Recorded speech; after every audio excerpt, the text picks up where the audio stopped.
What is going on, you guys?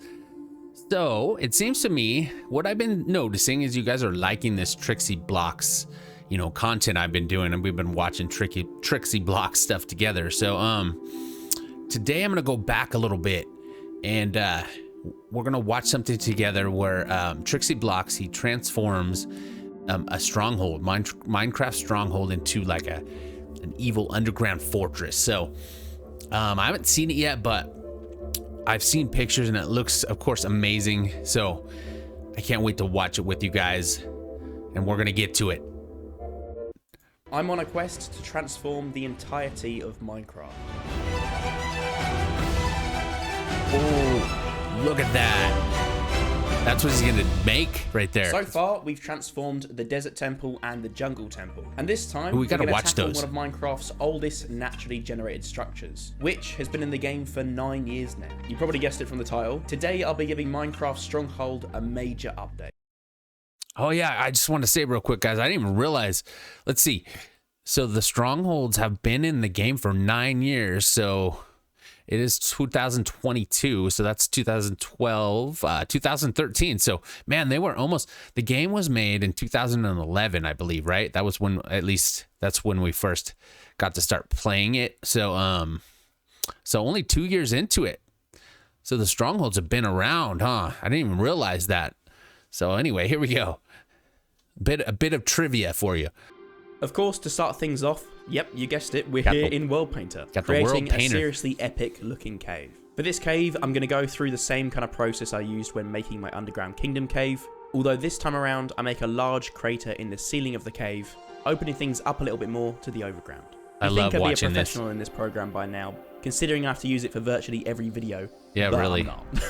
You could tell he knows how to use it. We've got a nice, large, open space to work with, a bunch of stalagmites and stalactites, lots of lava, and a big old hole in the ceiling. Now that we've got our new terrain, it's time to extract the vanilla stronghold. That is, once I eventually manage to find it.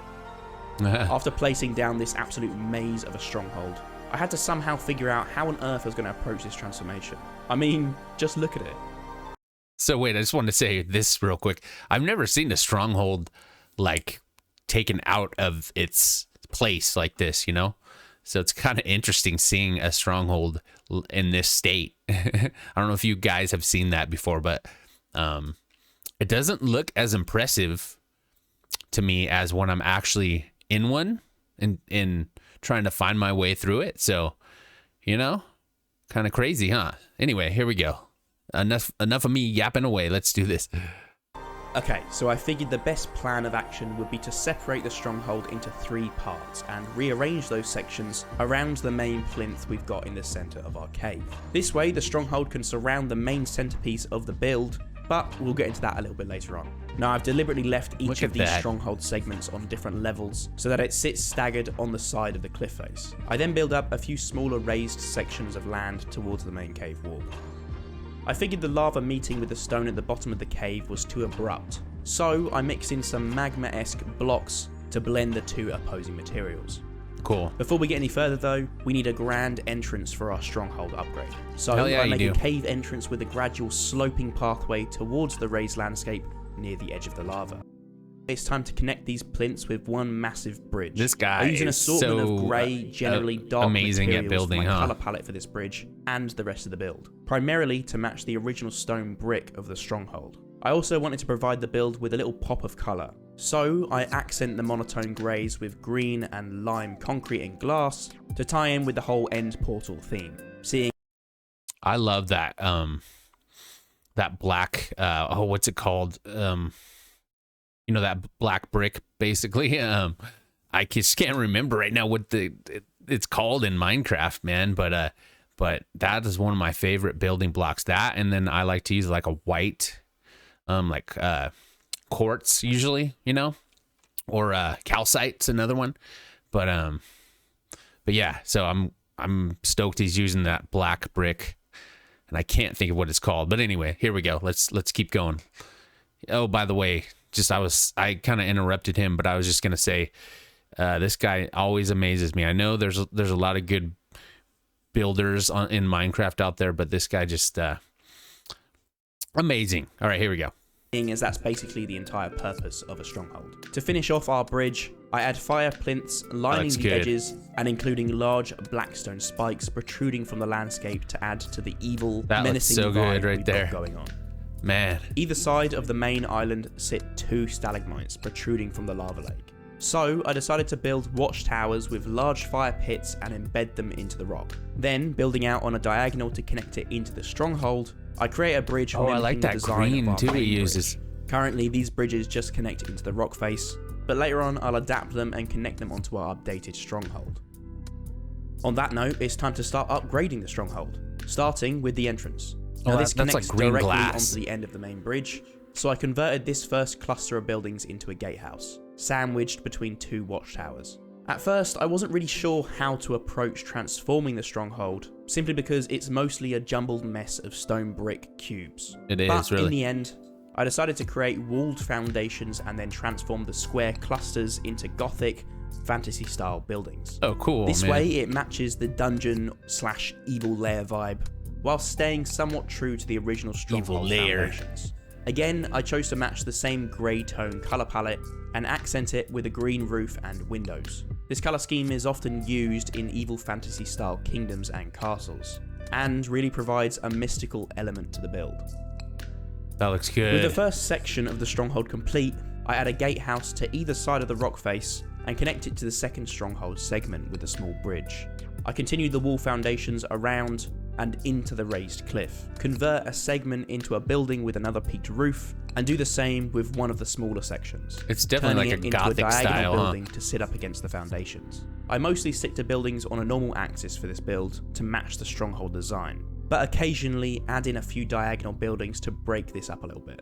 Strongholds usually contain lots of spiral staircases that lead to upper and lower sections, so I upgrade this tunneled staircase section to an outbuilding that connects onto the side of a steeply peaked building. I continue the foundations around and create another bridge and staircase leading to another level of the stronghold. As you can tell, I'm trying real hard to keep things dynamic and multi-layered for this upgrade. Yeah, it's tough. This building is on the verge of 2 different levels and includes a staircase. So I simply convert it into a dungeon building, which can easily double as a general staircase and access to the upper floor. This large cluster of buildings was the most elaborate so far. To help break it up a little bit and make a start on upgrading it, I transformed the biggest cube, which turns out was actually the Stronghold Library, and convert it into a much more grand design. This is the biggest building in the upgrade and includes an attached tower that bridges off to the cliff edge. To tackle the remaining attached buildings, I add another large sloping roof and make it part of the library building. For the remaining small cube, I again adapt it to sit on a diagonal up against the foundations, with another small building around the right side of the library. I add another 2-story building with a large sloped roof to again connect the lower and upper levels. Behind it, in the remaining space, I reuse a few of the building designs and lastly, create a final grand building, almost resembling that of a clock tower, and then reposition it to create a little courtyard in the centre. For the final segment of the stronghold, I repurpose some buildings I've already made to complete the remaining space. These buildings, if I'm being honest, were very difficult to tackle. It was extremely compact and complex. I had to neaten up things quite a bit in this area and adapt the pasted in buildings to fit the foundations I just laid out. This means making them larger or smaller and turning them on a 45-degree angle. By repurposing the buildings I've already made and merging them with other designs, they essentially look like completely different buildings. Before moving on to the main feature of this build, I hop back into the village to add a little decoration. I mix in some different materials to make the floor appear a little bit worn, place down some custom lanterns, cages, and storage for some epic dungeon loot. These little details always help to bring the build to life. As you guys can see, I've added a few mob spawners to kind of emulate what it's like in an actual stronghold, and give things that menacing dungeon vibe. I just wanted to show off this area in first person to show the scale of everything and how real it all feels. Look at that. Before we make a start on the castle. Speaking of, now it's finally time for the Grand Castle, which will be where our end portal resides. I start by mapping out foundations in a hexagonal shape, creating tiered layers, which gradually become taller and thinner further up the tower. Before adding details to the castle, I add some foliage around the big old hole at the top of the cave, with Okay, now hold on. I don't want to interrupt them because this is just beautiful, but I just thought of something. So and if you go back and check my channel, I have a whole series on the end remastered, I think it's called. I don't want to say the wrong thing, but anyway, I have a whole series on it, and it was really cool. It's like you get all these different eyes, and you create a portal to the end and everything. And there's like an end castle at the end, right? So, and I was pretty impressed with it. You know, they did a good job on it. Definitely was happy about the whole experience. But I was just thinking, man, imagine if this was the castle. You know, if this is what you went into, that would just be so amazing, right? So anyway, that's my 2 cents. But look at this real quick too. He's putting foliage around the opening. It almost looks like, I don't know, this huge cavern. Oh, it's beautiful. Okay, so here we go. I love this stuff. Vines that drape down inside. This was actually a technique that I also used in the Underground Kingdom, and it really helps to show a little bit of life creeping into the cave. To start on the main castle, I take the watchtower design I created earlier and adapt it so it can be embedded into the hexagonal foundations. I then work on adding some ornate crenellations to decorate the bottom layer of our huge cake-like castle, making sure to include lots of spikes and make things look really menacing. I paste around the adapted watchtower design and start working on the next layer. This time I add some windows since we have a little bit more space to work with. Of course, I have to use green stained glass to add a bit of colour beautiful. And allude to the end portal we'll be putting up top shortly. I paste around the design for this layer and include a grand doorway at the front. For the next layer, I create a new tower design to embed into the hexagonal foundations. I add a few small windows to the tower and to the layer that we're on, keeping them lit up with that green glow. As you can see, I try to stick to darker materials near the base of each layer and for the indented sections, and then make the top of each layer very harsh. That is awesome, dude. This really gives off that menacing vibe, which I try to enhance slightly with the green glowing windows. Now that we've reached the top of the tower, I create large curved spikes in a design that's very much inspired by the Eye of Sauron tower. Oh, nice. We'll come back to this a little bit later on to add the chariot on top. And there's the portal. Before we finish up the tower, I reposition it and embed it into the rock, creating a gradual sloping pathway up to the main entrance. I take one of my little gatehouse designs I made earlier and place it down out front to guard the entrance. Although, to be honest, I don't know if anyone would actually be brave enough to knock on the front door of this place, especially when you see who or what I'll be building to act as guard dogs. Either way, I place a few torches along the path just in case anyone plucks up the courage to visit. So, how else can we ward off any visitors? You guessed it, more spikes. I create some huge black curved spikes and embed them into the rock just below the castle, that's blending awesome them in a little bit to somehow make these crazy structures look somewhat natural. Next up, we've got to do a little something for the interior, which I again took inspiration from the Lord of the Rings for. I didn't want to spend too long on this, so I create a sort of open plan shrine where you can teleport to the top. This clip was actually a little bit glitchy, so some of the building wasn't captured, but you can see some of the banner designs I used to decorate the centerpiece, which I found an Instagram page called McMahon's. Oh, that's cool. They have some really cool designs and you should definitely go check them out. MC banners, With the basic interior complete, I head up top to add in a giant end portal, powered by a huge green crystal above, which is contained by those big spikes we built earlier, in true Eye of Sauron style. I finish up by adding a few torches to decorate. Some purple in there. Ooh. And lastly, as I mentioned before, I've got to add something crazy to guard this place. So I take a dragon design from a previous build to adapt for this one. This is one from my upgrading through every update video, which you should check out if you like this kind of content. I changed the materials to fit with the purple and green end portal theme and make the wings opaque this time around with green stained glass, which is apparently my favourite block accent in this build. With the first dragon complete and ready for anything, I add another one on one of those large black spikes I created earlier. Oh, again, man, that's using so crying cool. obsidian for a little hint of purple. It's like he's crawling and over the. This crazy build is complete.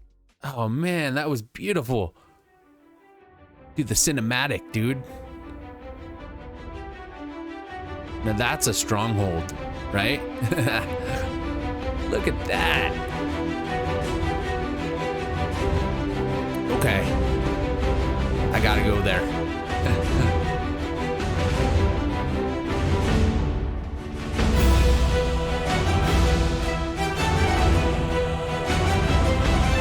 That's awesome.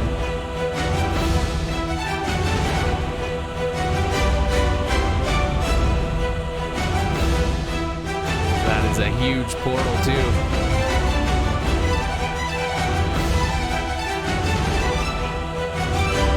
Wow, that's epic, dude. No doubt about it.